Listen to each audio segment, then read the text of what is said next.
Welcome back, bookworms. Today we're joined by singer, songwriter, and author Kelita Haverland. Kelita's memoir, Reason to Sing, takes us through an extraordinary journey marked by childhood trauma, loss, and heartbreak, but also by resilience, faith, and the healing power of music. Over the years, Kelita has turned her pain into art, using her voice and her songs to inspire others and to reclaim her own story.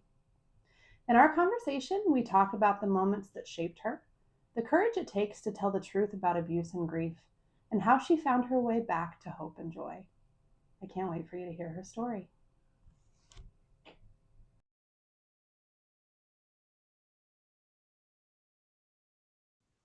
Hi, Kalita. Hi, Erin. How are you?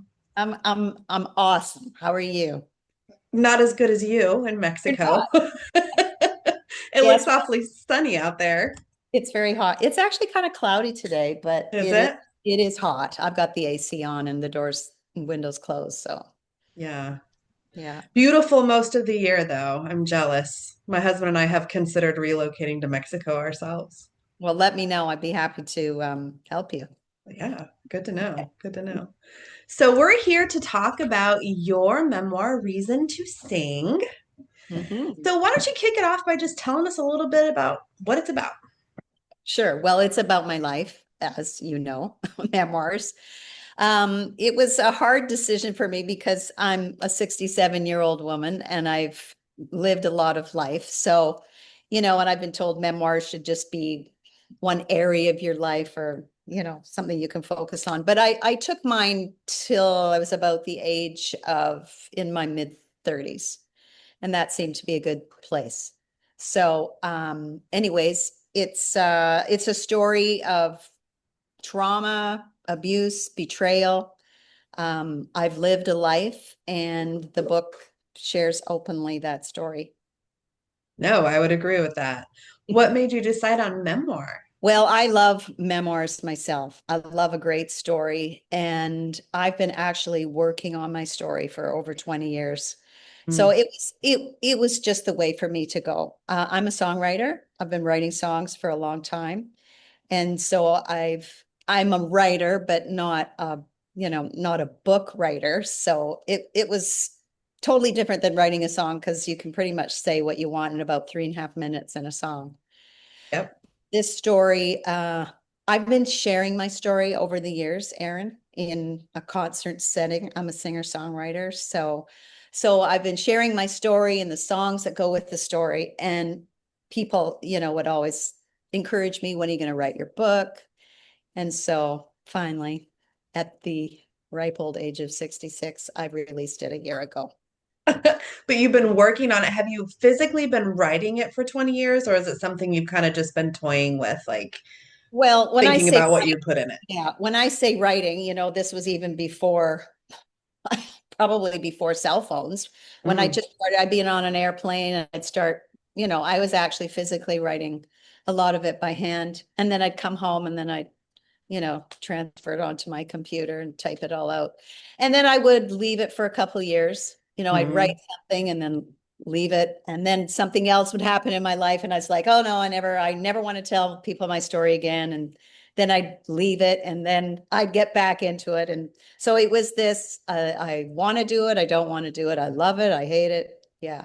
Did you find that each time you came back to it, you pretty much had to kind of like start over in terms of revamping it? Well, what I did was, I just started writing those stories that were were really memorable, those pivotal moments, those tragedies, the heartaches, the things that really stood out. And and because I'm a songwriter, I would write and I'd want to edit at the same time, but many people say no, you just got to dump it. So what I did was I just started putting stuff in a file on my computer. There was never really any, you know, definite organization until I actually went to a weekend workshop where the leader led us, those that were there, about writing your story, and kind of started creating an outline. I have a little bit of a learning challenge, so putting things in order, that sort of thing boggles my mind. My brain goes like the wires are like this. So I didn't worry about it too much, but that really helped me. And then into COVID, I think a lot of people wrote books in COVID. My friend that I'd known for a long time, who also had written a book, and she's a writer. I mean, she's prolific. She's got a blog and she just pours things out of her. And she said, "When are you going to finish your book?" And I was like, "Oh, right. Yeah, I guess that would be a good time since the world has stopped." Yeah, I think COVID was good for that. It brought out the creativity in a lot of people.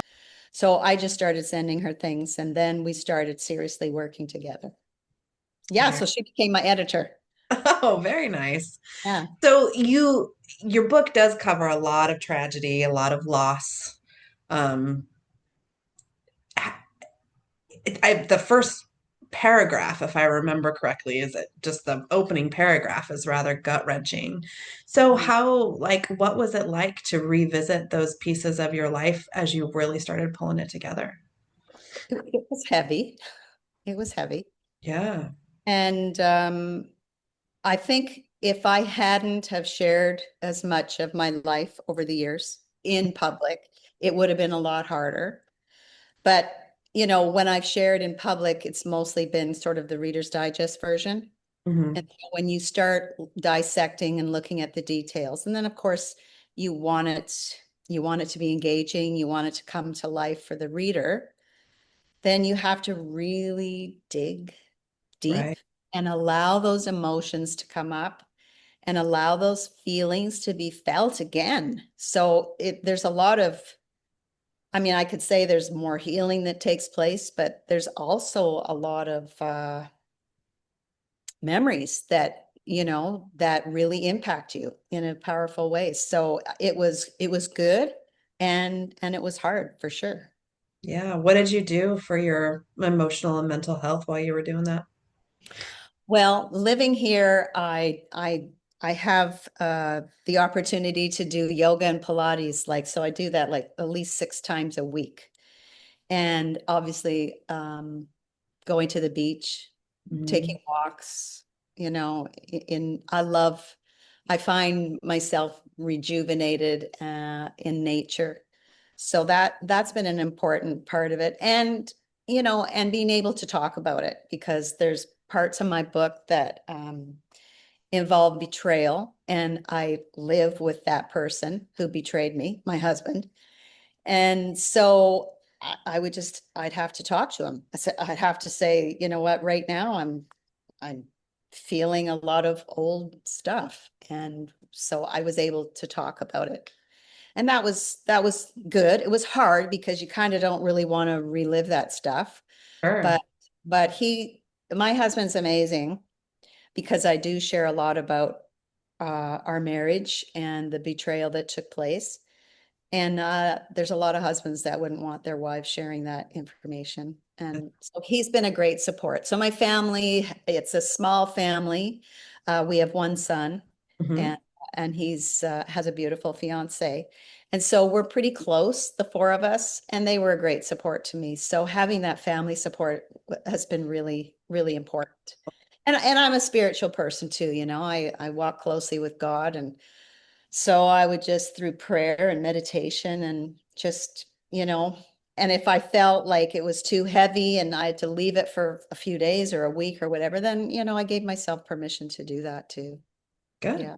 Good for you. Yeah. You're also a musician. You've actually been lived the life like on the musician circuit. You've spent some time here in Nashville too, if I recall. Yes, over the Um, years. Yeah. how about music? What kind of role did music play throughout your life and while writing your memoir in helping you heal and get through Yeah. stuff? Huge, hugely. Yeah. Yeah, music has played a huge part. I would say that's the gift that I was given, to be Mm, able to express myself, mm. and to be able to get in touch with those feelings. So it's definitely been a part of my muse, a part of my way of coping, of healing, of grieving. And so that's always been there. And when I started to put the book together, I knew that the music would somehow have to be integrated. And so what I did was I curated 19 original songs Mhm. that go with the book. So I created a separate CD just in digital form by the same name, Reason to Sing, and place those songs at the end of certain chapters that really spoke into that chapter and through the feelings, through the experiences. In fact, some of the songs were actually born out of, you know, of several of the chapters. So it was that was also it was fun for me to put all of that together. It's like planning a show, you know. And such a creative way to structure it. Very Yeah. unique. It's very unique. You talk also openly throughout your entire book about your relationship with God. Mhm. Tell us a little bit about how that has changed and morphed throughout the years. Well, I was brought up in a family that we were farmers and ranchers, so we lived way out in the country. So going to church was not a weekly thing that we did. But I went to Sunday school and learned about God and Jesus, and then when I was 14, I had a radical event that took place. I was at a youth event, and my father had committed suicide a few years prior to that. My mother was dying of breast cancer, and I was just a lost soul. And it was at a youth event. I just went forward that night and knew that I needed something much stronger and someone that could help me navigate Mm. what was going on in my life. So that was huge. And then when I was 18, so I got totally involved in the church, became that was actually the place where I was really encouraged and in my music, and people saw that I could sing and write songs and perform. So that was great for me. I mean, really, that's where I got my start singing. And but when I was 18, I moved like 2,200 miles. I left, you know, my little church, and I went to a big university just in Toronto, that's in Canada, and just thought, wow, well, I felt like a bird let out of a cage, and now I was on my own, and I didn't think that I needed God anymore. And that was how I remained for about 13 years, and my first marriage, which was tumultuous. And then I found myself in an automobile accident that could have taken my life, but I walked away from an automobile that was totally wrecked. And I had a very strong sense that, God had saved me from that accident. And that was a huge moment in my life where I just surrendered everything and said, my life is a mess, and I need to come back to the fold, so to speak. So, and ever since then, I'm, following uh, my Christian faith, Mhm. and I've raised our son that way. Mhm. And here I am today. Well, I Right. mean, lots of mystery. I think the older I get, the more I don't understand, or, but But I mhm, agree with that 100%. I yeah. think you mentioned nearing the end of your book that you don't like practice organized religion. You don't go to a church even still. So it's just more Well, of a relationship, right? well, I have started actually. Have you? Yeah, it's just because I live here in a very expat community. The church that I started going to at the end of April, yeah, it's on hiatus over the summer, and we'll start again in November. And that's an interesting question because, there have been some times when I've just like, I don't need that. I don't really feel I need that right now, need that kind of community. But after being here for a few years, and like we just said, it's a mystery. We don't have all the answers. I don't understand everything. The church has certainly, even in the last 5 to 10 years, there's been a lot of controversy. There's been a lot of mess ups. A lot of big, ministries have blown up. And, it can be discouraging, but Mhm. I think you'll agree with me. We can't trust man to Right. solve everything and be perfect because we're human and we're not. So I've come to the place where I still believe in God, of course. I pray to God. I trust that He's a good God. Mhm. And I love the community. I Yeah. love the community of people who can come alongside and love one another and, with all of our our idiosyncrasies and all of our mess ups and just come together as a community. I think that's a big draw for me. Yeah. I think it is for a lot of people finding a good community and faith. Yeah, for sure. I would love to hear you read a piece of your book. Did you pick one? Yeah, sure. Great. So I'll just this is when I'm just about ready to go into an all male prison and to share my story and sing some of the songs that go with the story. Um,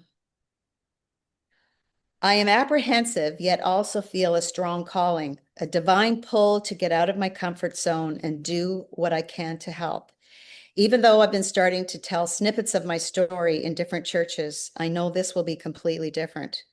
An entire hour on my own. Is my story that worthwhile? Can I be compelling while not being funny? This is a brand new level of performance, and I'm not sure if I'm ready. God, please help me. I have exactly 1 week to prepare, and soon my big yellow notepad and pen are my constant companions. As I work at writing down my story, I pray constantly, God, if this is what you want me to do, then please help me to find the courage to be transparent and real. Transparent and real. Two words not exactly synonymous with the kind of entertaining I am used to. For most of my life, I've hidden all the trauma inside. It's what you do to survive. Of course, it does eventually seep out of you in different ways. You make poor choices. You lose your boundaries. You're sick all the time. And then there's the self-medication with drugs, booze, sex, and even attention seeking. No one gives you a handbook on how to deal with family trauma or incest or suicide or crippling shame or death and dysfunction. Somehow, by the grace of God, I have been able to navigate by pure gut instinct. The truth is, I didn't know any different. This was my normal. Mm, it's a powerful piece. Thank you. Through all of the trauma and tragedy, what do you think maintained your spirit through it all?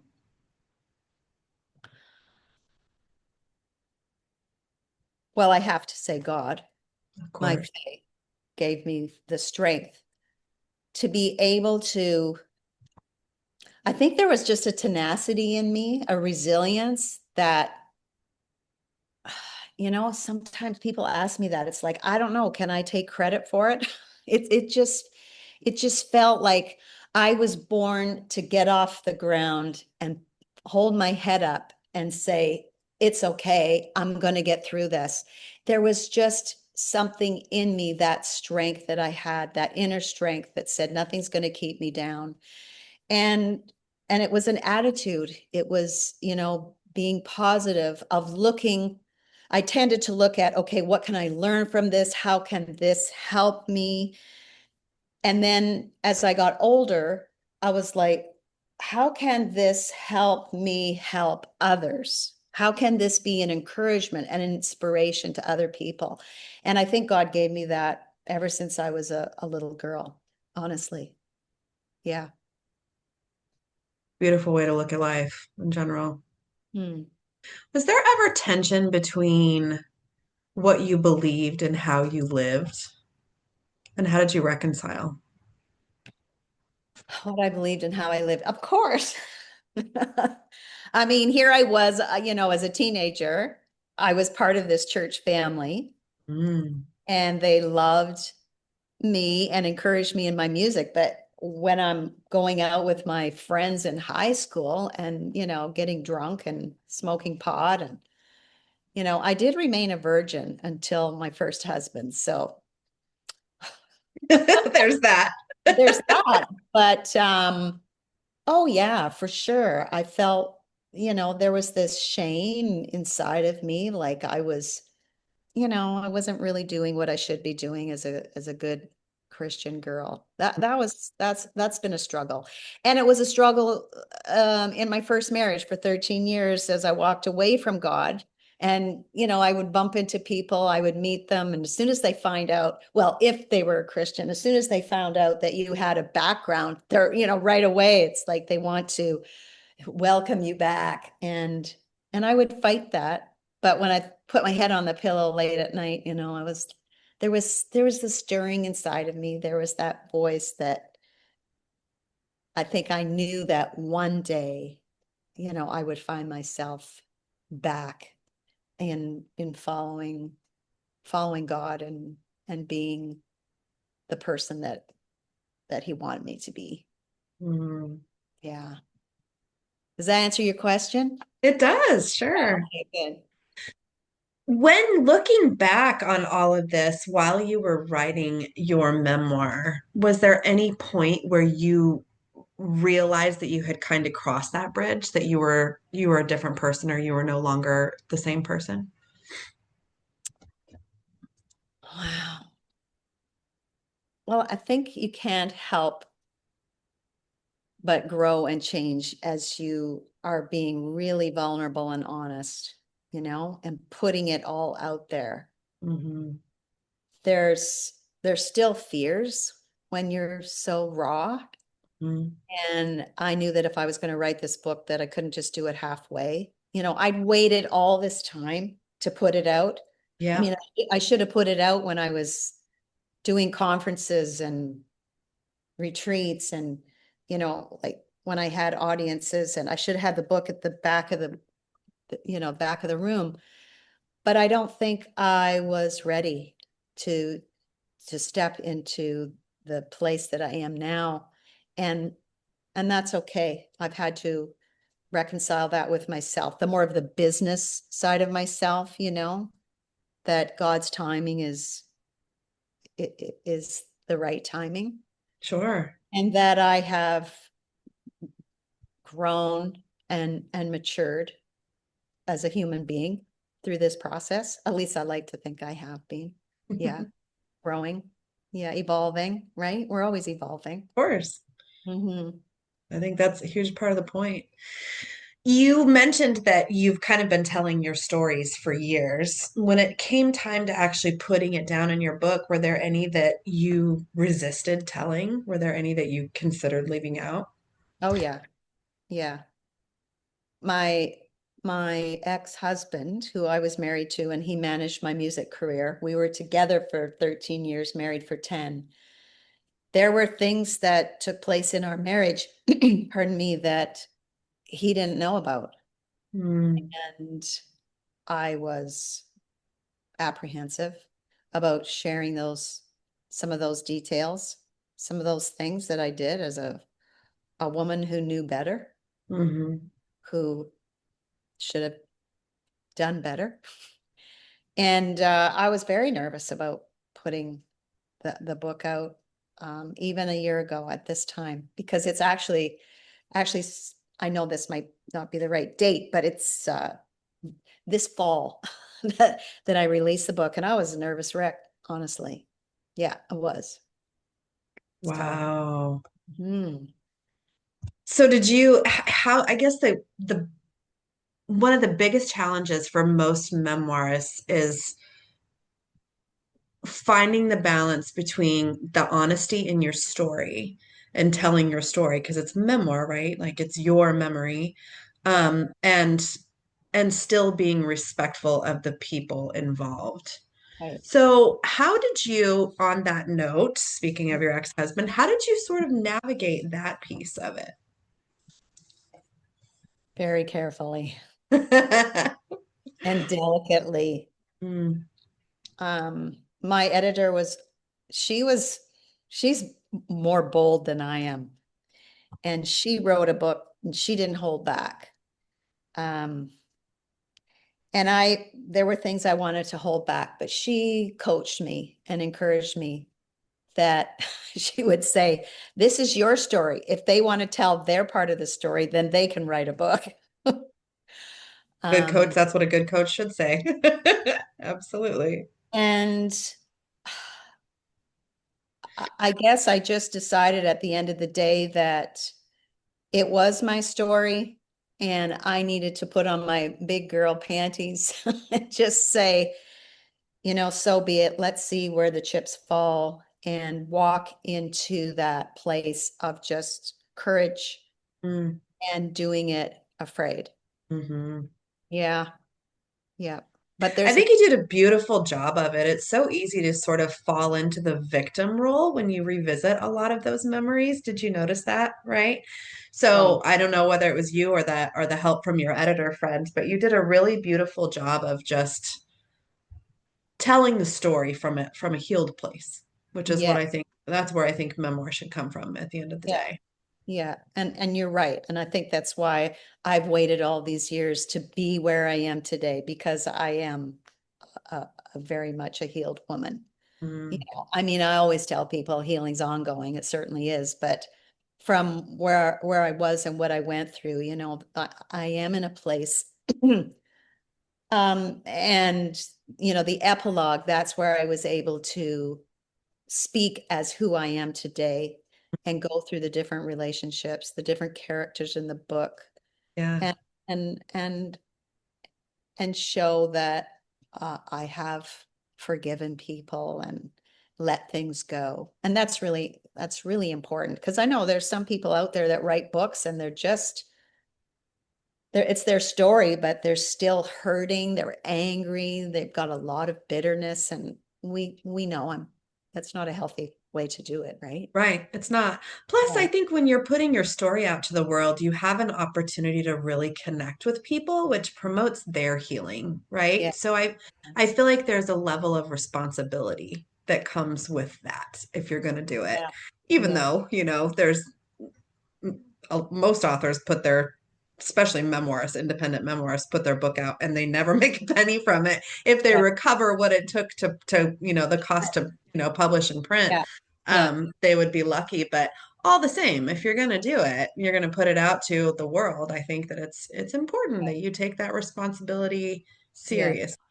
Yeah. um and so I believe in making sure you do the work. And for some people, they can do that over the course of a year or 2 years in writing their memoir. And for some of us, it takes several. Some of us, it takes 20, right? And I've Yeah. talked to authors that kind of run the gamut of it. So, Yeah. I'm sure. Yeah. what was your publishing process like? Well, What did you do for publishing? by the time I finished writing it, uh, I couldn't bear the thought of taking another couple of years. If I was to find an agent, find a publisher, I was Yeah, just, you know what? For my own mental health and physical health, I just needed to get it out the door. And for some of the reasons we've just discussed, because it was nerve-wracking. And I yeah, thought, I don't know. And you know what? Being in the music business my whole life, I was so used to, looking for publishers, looking for record deals. I'd been through all that rejection. And quite honestly, I didn't want to go through it again, sure. because to get a publisher, to get an agent, it's just so competitive. And so, after looking at all the options, I just thought, I'm going to self-publish. I'll have total control of it, what my cover looks like, what the title looks like, putting the music in, all of that, I had total control. So for me, it's been a great process. I mean, it was still a lot to learn, big learning curve, Sure. but I'm, it's been a great journey. Yeah. What did you And do in terms of marketing and stuff after well, self? I Facebook, Instagram, my own email list, just word of mouth. I have done a little, I've done a couple of concert type book releases. But and even now people are always asking me, when are you going to do the book tour? And quite frankly, yeah, I'm not. You're not gonna, that was gonna be my next question. No book tour. No, no, I'm happy where I am. You know, Yeah. it's if you'd asked me the same question 10 years ago, or before COVID, I would have been rolled up my sleeve and let's go. I'm going to take this, and go to bookstores and do all that. And I'm in a place now where I don't have the same drive that I used to. I don't have that same, even call it a neediness as an Yeah. artist, as a Yeah. creator. That I'm makes I'm just letting it unfold organically and that feels okay. I imagine you also probably have a pretty big network from because Yeah. you did comedy too, right? Comedy and music. Well, I did them together. So I Oh, wasn't okay. on the comedy circuit. No, I always Got it. incorporated together. But Okay. yeah, I have I'm not a Entertainer. household name, but Right. I have a comfortable following and they've been very supportive, very supportive. Yeah. Sure. Mhm. Looking back on your self-publishing journey, is there anything that you wish you had known or that you would caution any other Yes. potential publishers about?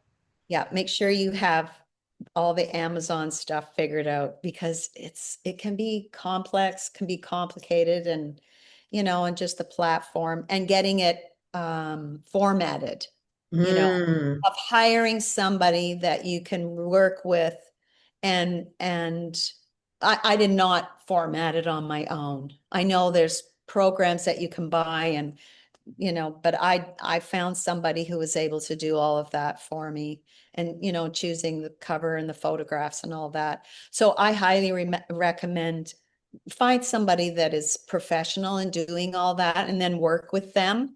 And it's going to cost you a bit of money, but in the long run, like unless you want to have a nervous breakdown. sure. Yeah. Yeah. And make sure you give yourself lots of time. Because sometimes it's all of a sudden Amazon will tell you, oh, well, that's going to take 2 weeks. Oh, well, I didn't know that before. So, when I was releasing my book and was ready to publish, I had a date that was planned in Toronto and I was pulling my hair out towards because then I had a few problems with the actual printed version. And so make sure you give yourself more time than you think you'll need, right? That would be my biggest suggestion. Yeah. Yeah, things always end up taking a lot longer than we Yeah. anticipate, for sure. And you don't want to be stressed. Yeah. Yeah. Yeah. What do you hope people will take away from your memoir?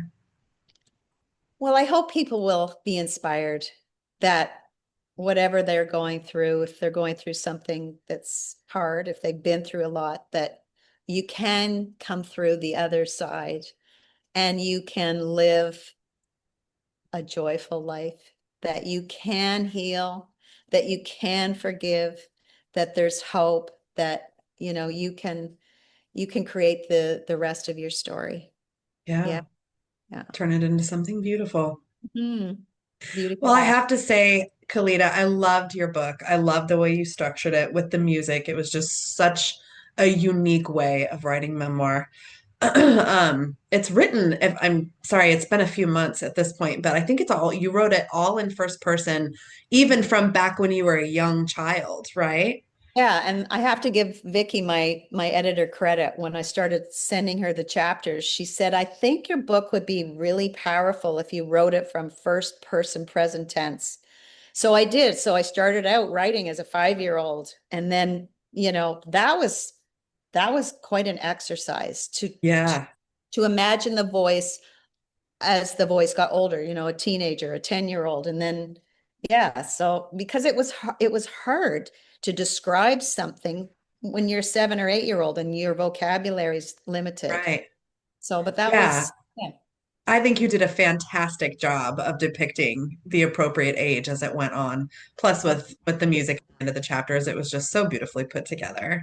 well, Thank you thank you. so much for coming on to talk to me. Oh, you're welcome. I've You're been, delightful. thank you. I've really enjoyed our conversation. Where's the best place for people to get a copy of Reason to Sing? Well, on Amazon. Okay. I have the paperback, the ebook, and I also did the audiobook where I narrate the book. hmm Yeah, And you read it in your own voice as well, which I I read, and that was fantastic. Yeah. did. Yeah, I love doing that actually. Did you? I've Yeah, heard a mixed bag on that. I've it's heard the some actress. authors say it was horrible. Well, it's the actress in me, and I've Yeah. been, recording for years, so it wasn't scary or unnatural for me to go in the studio, and Yeah. I enjoyed it. It was intense. It was intense, but I enjoyed the process. Yeah. There's something so powerful about hearing somebody tell their story in their own voice. Hmm. So I definitely encourage people to check it out. We'll put your Amazon link in the show notes. What's Okay. next for you while you're out in Puerto Vallarta? Well, my hubby and I, who we do music together, he's been the producer of a lot of my albums. We're looking at putting together some music. Now that the book's done, it's out there, I can focus on some other things. So we're going to put together some 70s songs, some of the artists that I love, female artists. We're going to do that and maybe, play in the area. And I have some new songs that I've written that I need to record. So looking at doing that. Yeah, I feel I'm ready to sing again. I've been writing, now I'm ready to sing. Yeah. Oh, how exciting. We'll be on the lookout for that. Thank you. Well, thanks again so much for taking the time. You're I've welcome. enjoyed it. Thanks. I'm sure we'll be in touch again in the future. Well, that would be great. And if you come to Puerto Vallarta, you have to look us up, or if you think Oh, about moving. absolutely. Well, visiting is not a matter of if, it's more a matter of when. It's sounding more and more every day like it's time for time for a vacation. But yeah, I'll definitely reach out. All right. Well, thank you. All right. All Thanks, right. Lita. Okay, Erin. Bye-bye. Bye. That's it for today's episode of For Love of Memoir. Thanks for listening. If something in this conversation moved you, I'd be so grateful if you'd follow the show, leave a comment, or share it with someone you care about. Those small actions tell the algorithm that our content matters so we can reach more memoir lovers like you. It's a free and simple way to support the show and the authors we feature. You can find links to today's guest and their book in the show notes. Until next time, take care and keep writing your story.